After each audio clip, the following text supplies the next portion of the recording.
Dantès se leva, jeta naturellement les yeux sur le point où paraissait se diriger le bateau.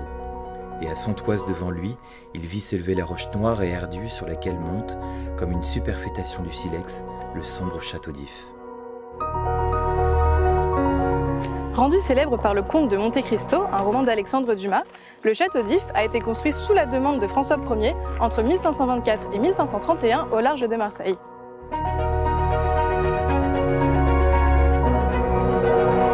Bâti à la base pour servir un but militaire, le château d'If n'a finalement jamais été attaqué. C'est donc vers 1540 qu'il a commencé à servir aussi de prison d'État.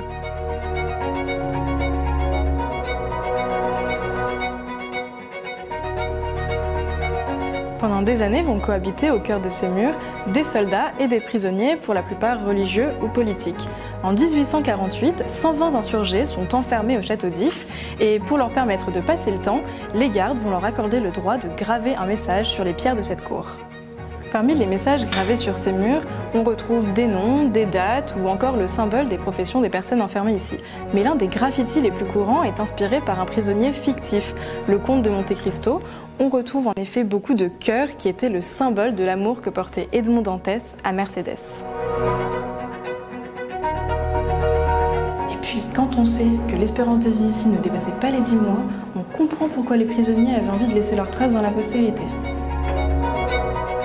Le château d'If, c'est un peu le Alcatraz à la française et c'est bien pour ça que la seule personne qui ait jamais réussi à s'en échapper, c'est Edmond Dantès, un héros de fiction. Il nageait cependant, et déjà le château terrible s'était un peu fondu dans la vapeur nocturne.